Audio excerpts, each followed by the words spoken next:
YouTube, what's up? I'm going to try to make this video quick. I'm really going to focus, I think, this year, starting now, on keeping videos under the 10 to 15 minute mark. And then if it's not enough time, I'll just do a second video. This is a trade box. By the way, the exception to that, I do have a video done on Hondas. I'm going to post that. It's about a half hour. But if you like premium detailed Honda, you'll like that video. Or at least you'll like the content. So this is a trade box from Custom 164 Farm Trucks. So I'm just going to breeze through these cars. This is part one. There's another box I should be getting possibly tomorrow, but more than likely it'll be Friday.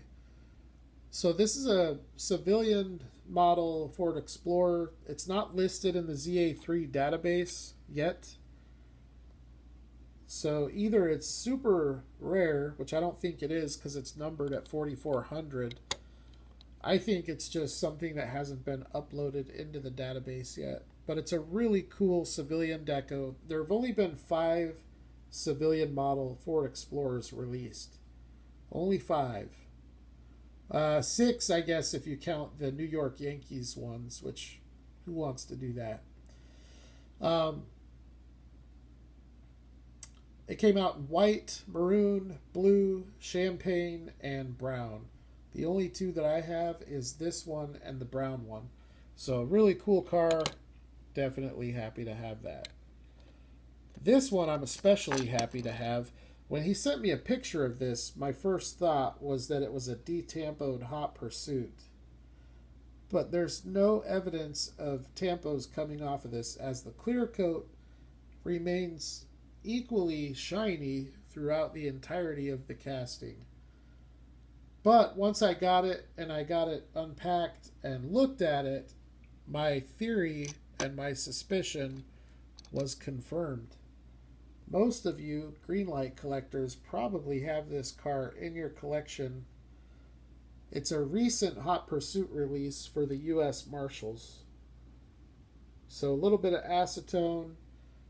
You can take that tampo off. I'm not sure how it was taken off.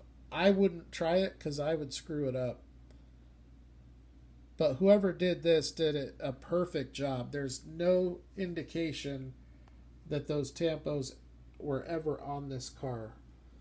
And now, because of that, I have a great looking civilian deco Crown Vic. Most of the time when you make alterations like that to a casting, taking tampos off, I would say it would decrease the value. In this case, though, I would almost bet money on it that the value of this went up by removing that tampo. Because people want this in a civilian livery. It doesn't come out in civilian liveries. It's been 5 years since they've done it. And they go for big dollars. A loose Mercury Marauder civilian deco is probably $50 to $60. So it's crazy what they sell for. Now, I know the Ford Crown Vic isn't as sought after as the Mercuries are, but it's still a very nice piece. The main parts of the trade were these Dodge. So we have a 77 Dodge Ram Charger and a Plymouth Trail Duster. This one came out in County Roads. This one came out in the Route 66 multi-pack. This one is pretty hard to come by. This one also is pretty hard to come by, but I think you could find this one easier than you could find this one. Now, this was released as you see it, no spare tire. One of the very few that have come out without a spare tire. Both of the roll bars are a little bit crooked, but they're very, very strong. That was a very uncommon issue with green post green lights. Both of these are green post. This one was released without a top. This one did have a white top. So by not having the top, obviously that devalues it a little bit. I would say with the top loose, which loose is the only way to buy this, unless you bought the whole pack. I would say with the top in loose mint condition, probably a $40 casting. Without the top, I would say 15 to 20 would probably be pretty reasonable. This one loose, probably 15. Some of the older Ram Chargers, they're all pretty much a steady $20 bill if they're mint condition loose. Some of them, like the black and red one that I have from County Roads 5, I wouldn't sell that for less than 30 or 40. I wouldn't sell it at 30 or 40, but I would expect something like that to bring closer to the 30 to 40 price range. Which, if you look long and hard enough, you could probably find a carded one for that price. But with a lot of castings like that, like this and the Fox Body Mustang, the early Fox Body Mustangs, there's really not a huge difference between loose prices and carded prices. Another thing that's interesting, if you look, you'll see that regular models on older Greenlight castings will sell for as much or even more in some cases than the Green Machine counterparts. I'm noticing that that's really becoming a trend with Greenlight. And it's because people want the regular. They don't necessarily want the Green Machine. It's not always the case, but it's a very common occurrence to see an older regular release sell for a higher dollar than the chase release of the same casting. All right, so that is part 1 of my trade box. Part 2, hopefully I'll have it tomorrow, but I think realistically it's going to be Friday. Here's the last part of that trade. A beautiful casting from Revell. I did crack this open.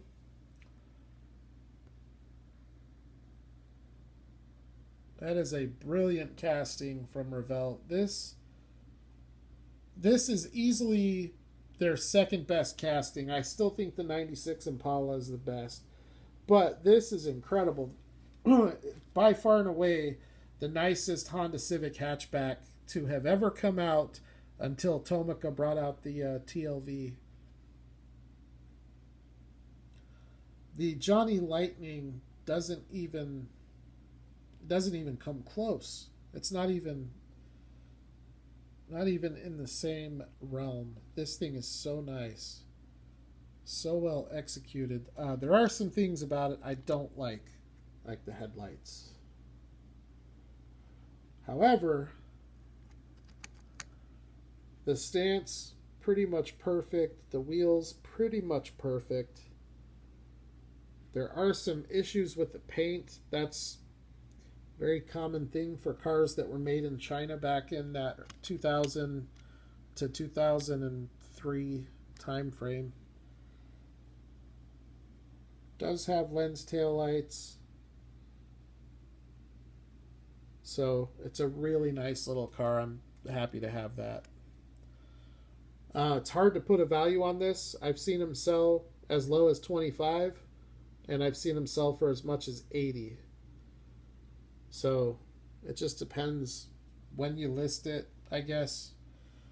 I don't know. This one here in this condition, to me, is $25 car, even with the issues it has. All right. By the way, there is one of these in the packaging. I don't know what kind of condition the packaging is in, but it's on eBay, or it was on eBay last night when I got this. $26, buy it now, shipped. I doubt it's still there at that price, because that's about half of what I've seen it sell for. And it doesn't show up on eBay very often. It's like once every 3 or 4 months. So I did an eBay purchase. This will be the last part of the video. Hobby exclusive. This is the new Jeep tooling, the DJ5 mail carrier. And this is totally sick. So glad that I got these. Look at the detail. Look at, you got the wiper blades in the windshield. The grill looks phenomenal. Even inside the grill, you have like a, can't really see it with my camera, but it's almost like a honeycomb texture. You got the lens headlight inserts. The indicators are fender indicators, and they're part of the casting, so they're not going to break off, which is a good thing in my opinion. The graphics are authentic and look fantastic in my opinion. A lot of sculpted detail. You've got the vent in the roof, and then the detail on the back looks great. They are not insert lensed headlights, but I can't tell if they're insert headlights or if they're part of the casting. I cannot tell. If they are inserts, they're not lensed, they're just painted. But the detail is great. Now, there is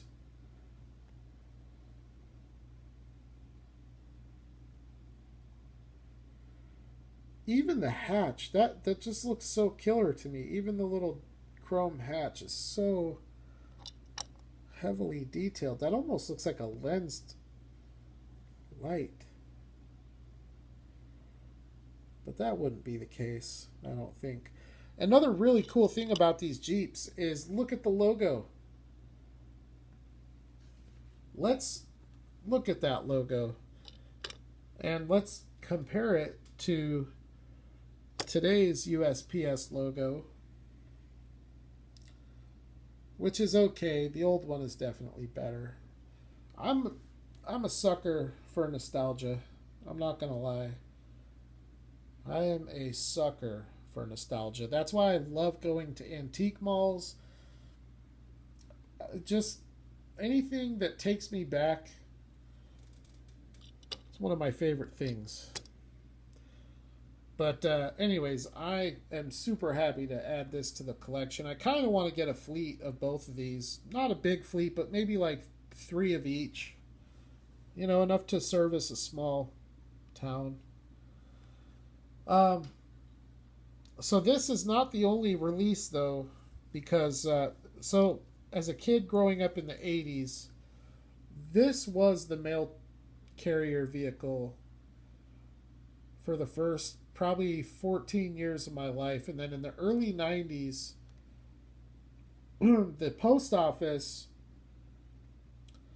had a couple of companies bid on the contract, and Northrop Grumman won the contract in collaboration with General Motors, and this is the brainchild of that. This has turned out to be one of the most durable, reliable vehicles ever produced. These were engineered and built with a 10 to 12 year life expectancy. And I think they first hit the road in 94, and these are still being used today. 25 years later, they've doubled their life expectancy, which, you know what that does to us as taxpayers? That saves us a lot of money. So to Northrop Grumman and General Motors, well done. This was built on a Chevy S10 platform, and the testing that this thing had to endure while being designed was, there's a lot of information online about it, but go read about it because it was rigorous. This is a very, very, very rugged vehicle. It may not look like much, but if there was ever a zombie apocalypse, this might not be a bad vehicle to have. Probably a better option than a lot of other vehicles would be. The cool thing about this is the predecessor, which was the same vehicle, just had a little bit different livery on it. I'm not sure what years this livery was, but I think it was sometime in the 60s all the way throughout the 70s, or maybe to the late 70s. at which time they switched to this livery. They had the same logo, they just lightened up the color a little bit. I personally like this one. This is my favorite USPS vehicle that we've seen from Greenlight so far. My second favorite would be the LLV. This would be my third. And then the flatbed and the box truck. But anyways, that's 15 minutes, guys. I'm going to try to keep these short. I've already surpassed it by a minute, so thank you for watching. Leave your thoughts and comments below. If you like Hondas, stay tuned. I'll get that video uploaded hopefully tonight. Some great cars in that video. And other than that, you guys have a good day. I'll holler at the next video.